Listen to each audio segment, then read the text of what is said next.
President Trump and Chairman Kim are now pretty busy in preparing for the second summit. However, to produce the rather productive result from the second round of summit discussions, I think there might be three key issues, three key questions which should be well taken care of. First one is the definition of denuclearization, or the complete denuclearization of North Korea. In the previous summit, North Korea didn't accept the US version of CDID, and in the upcoming summit, North Korea will likely maintain North Korea version of three-stage denuclearization process on the Korean Peninsula.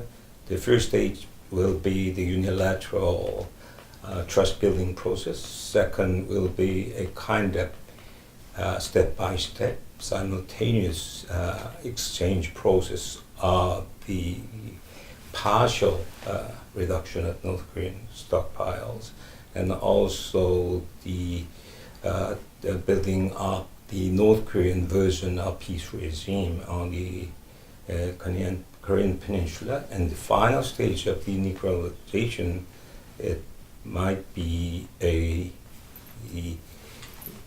complete denuclearization and also complete security guarantee, including the issues of USFK issues and also the strategic nuclear assets around the Korean Peninsula, and the format of North Korean version of nuclear and talks. That might be the first difficulties we have to take care of. Second one is policy coordination between ROK and United States, in particular in the process and the sequence of peace process, including the end war declaration, priority of verification process, and also the timing of the lifting of economic sanctions. And final one is the role of China, because of the worsening relations between the U.S. and China, how far we can achieve the cooperation between two big powers on this matter.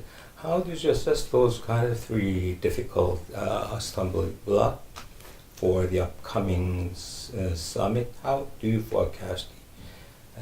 Well, I can't make forecasts, but look, the set of issues involving North Korea, they are many and they are complicated. There's the question of what do we mean by denuclearization?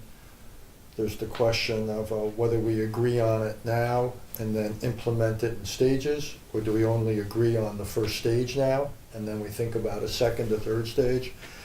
There's the question of pace, not just sequence.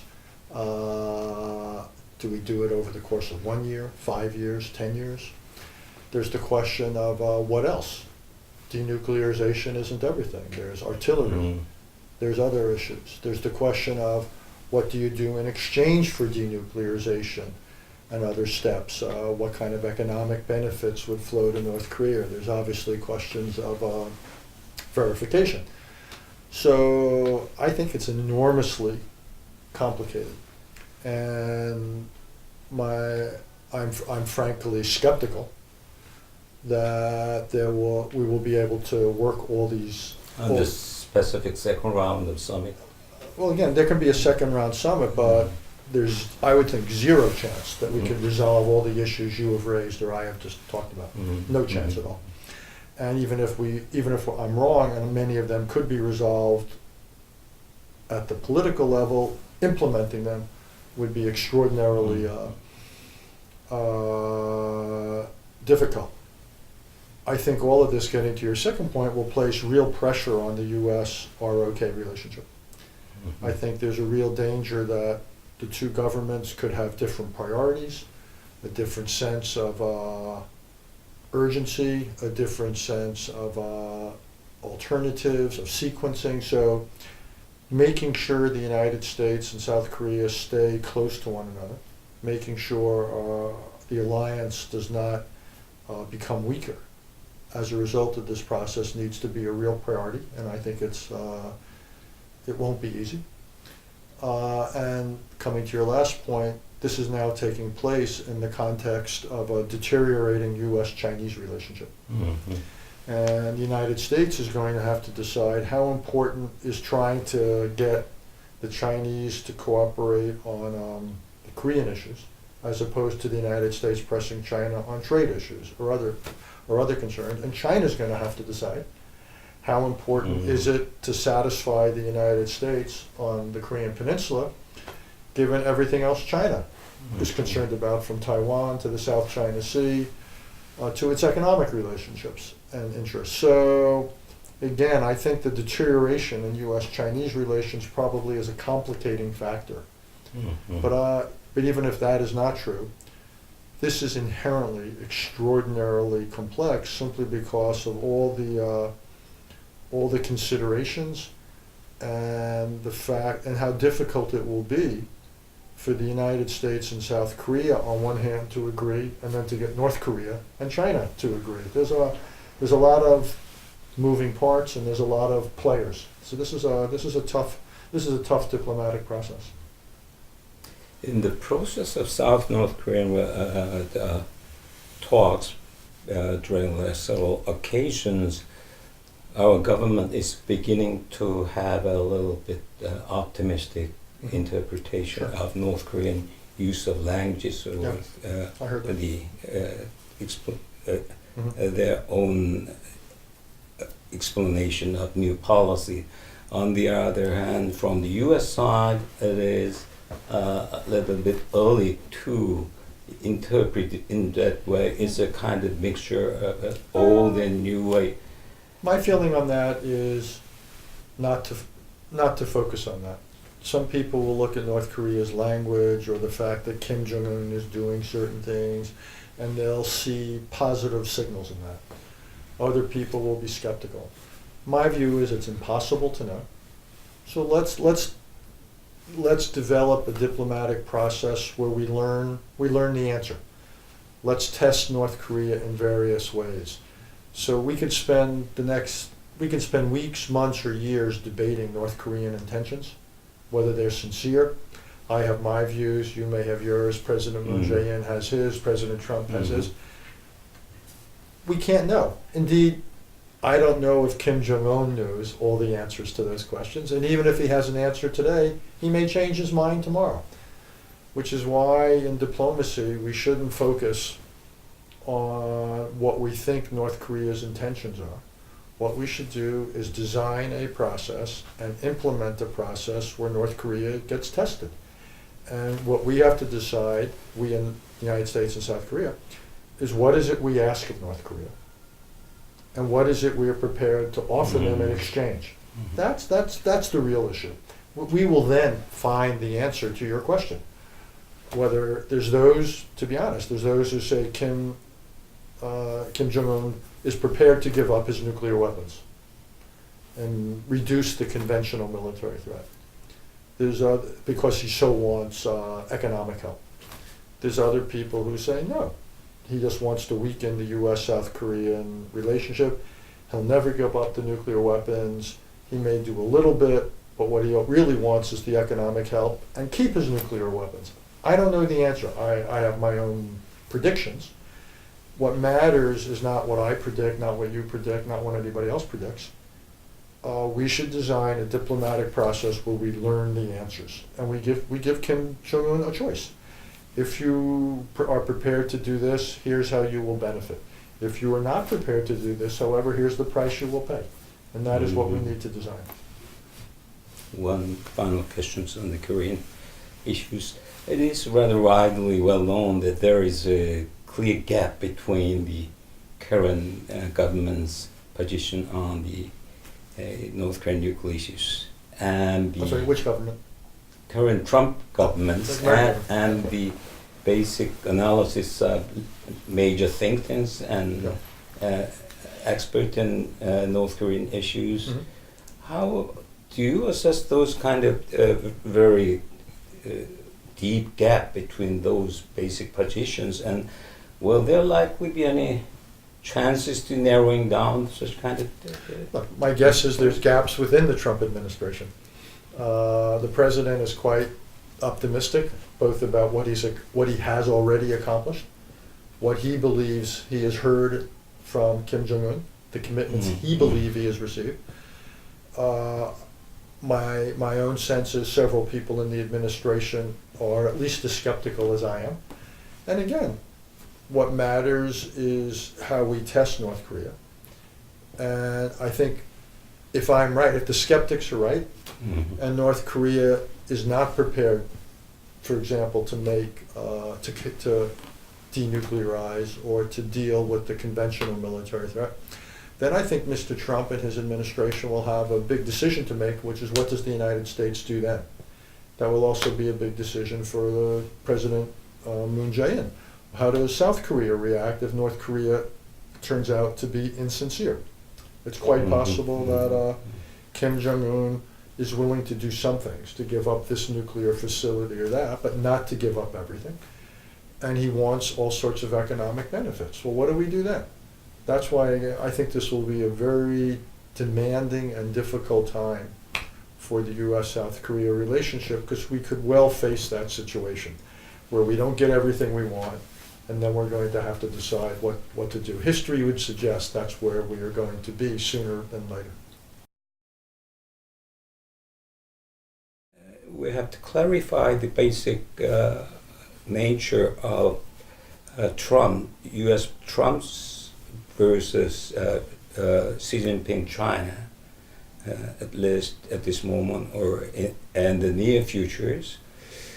From the U.S. side, in comparison with previous Obama's administration's evaluation of China as a potential partner, Trump government rather clearly declared that China as a strategic competitor. Under these situations, as we all know, this year's diplomacy and strategy talks is now postponed. Under these kind of situations in a rather short period of time, how do you assess the three possible scenarios? Further strategic deterioration, second kind of status quo, and thirdly kind of the rather peaceful sound and development. Let me say one thing and then I'll answer your question. It goes beyond President Trump. You're right. This administration, official documents, most recently in Vice President Pence's speech the other day, have been quite negative about China and about the U.S.-China relationship. But a lot of their criticisms, not all, but many of their criticisms are shared by people in the Democratic Party. There's considerable concern about, in particular, Chinese economic and trade-related behavior. A lot of concern about, for some people, what they're doing at home politically. A lot of concern about what they're doing, say, in the South China Sea. So I think it's important to recognize that the criticism that you're hearing from the administration is not just the administration. If I had to choose your three futures between everything working out, things kind of like they are, or things getting worse, I would probably bet that things are likely to get worse. To resolve the economic differences will be extraordinarily difficult. Indeed, they can't all be resolved.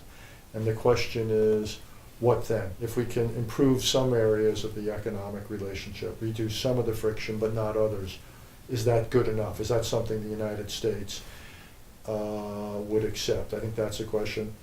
And there are real differences between the United States and China, say, about the South China Sea. There are American concerns about what China's doing at home, or what the administration also added to the mix, what China's doing in the United States. So my own view is this will be an extraordinarily difficult time in U.S.-Chinese relations, and it could remain this way for quite a while.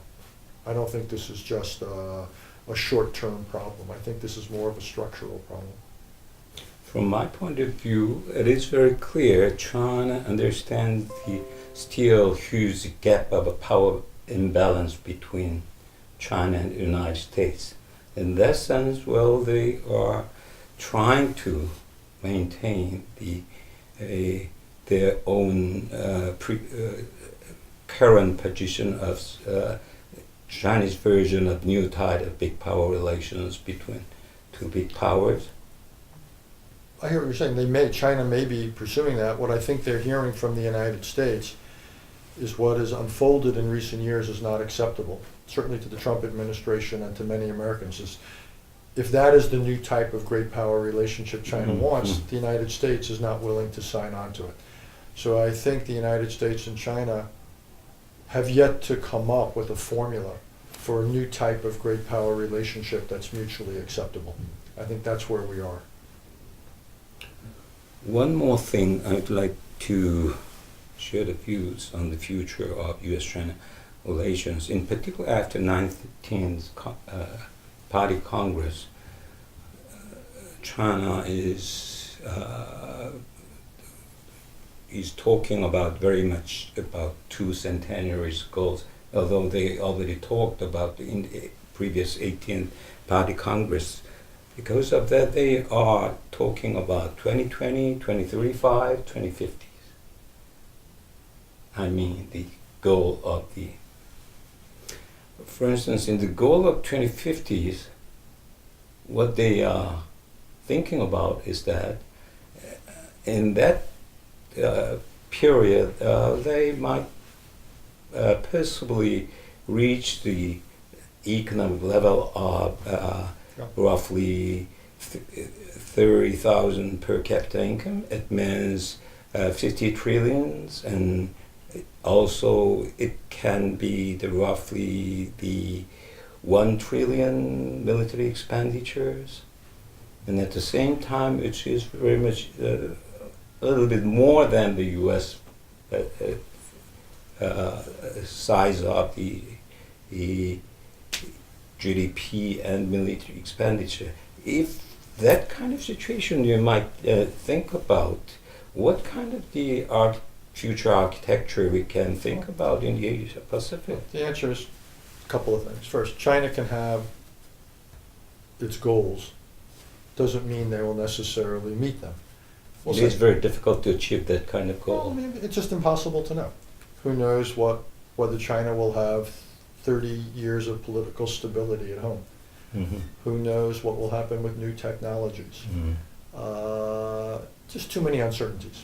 So I don't stay up at night in particular about that. But if you want to assume, which is China becomes wealthier and more capable, which is likely, the real question to me is how does it use that capability? How does it use that power?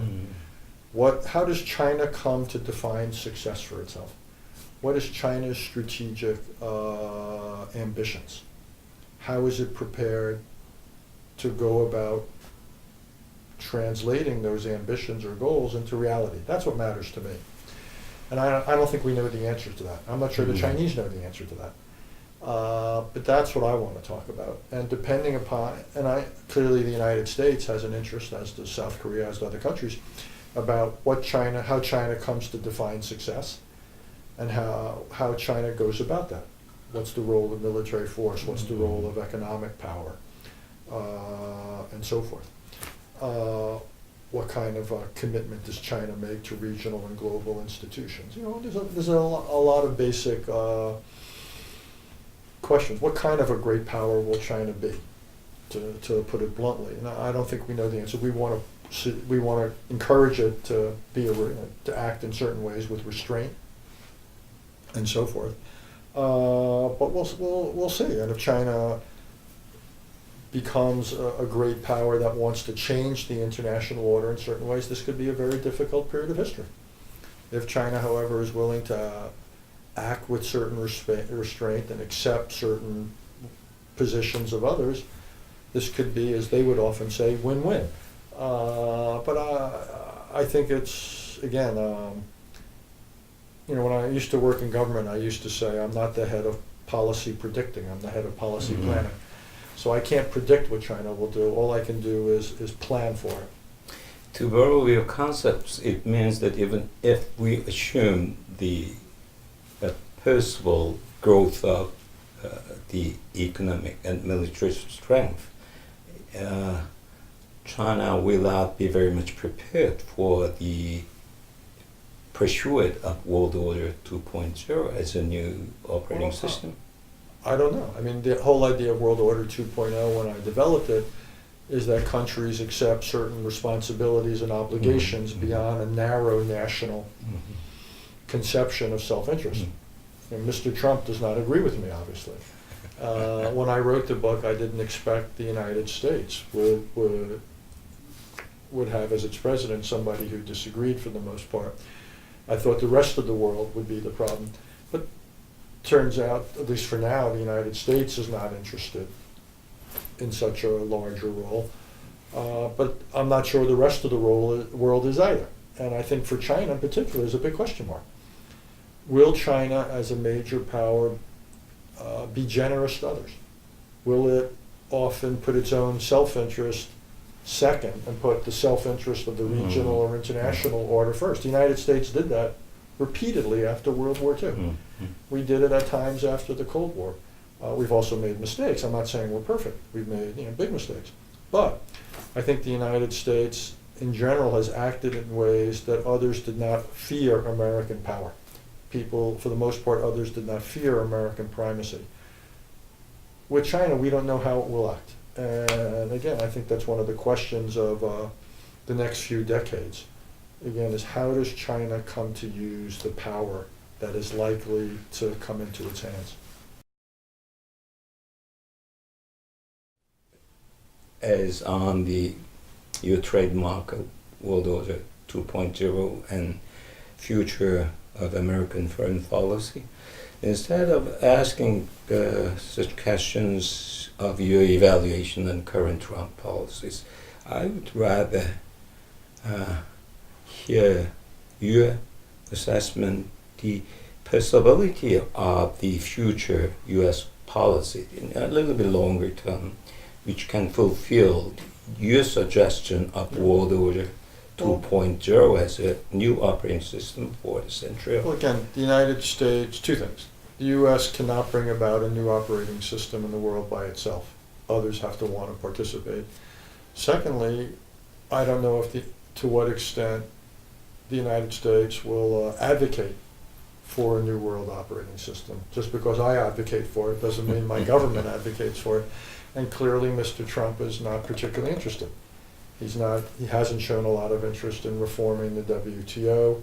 He obviously hasn't shown a lot of interest in the Paris Agreement or building on the Paris Agreement. We've made no progress in setting up a global order for dealing with cyber issues. Yeah. So we can go on and on. So whether the 46th president or the 47th president might be more inclined to do those things, I don't know. I hope so. And the reason is it's in our self-interest. My whole argument is we cannot thrive in a world of growing disorder. And that's true of every country. But we alone cannot make the world orderly. We need to participate and lead, but others have to also participate. Mr. Trump tends not to agree with that approach. So a lot of this, in the meantime, we'll see what other countries do: South Korea, Australia, Japan, France, Germany, Canada, and so forth. What can they accomplish? On climate issues, what mayors and governors in the United States are doing may be more important than what Washington is doing. But my guess is that what I am advocating for, that the United States understands the need for greater global cooperation to meet these challenges. This is probably something that this president won't do, however long he's in office, and I am hoping his successor or his successor's successor does. Okay, it's almost time. The final question I had is rather short. What will be the title of your next book? Thank you for asking. The next book is called, the title is The World, and the subtitle is A Brief Introduction. Okay. Thank you very much, Dr. Thank you. Thank Richard you. Haass, sharing time with us.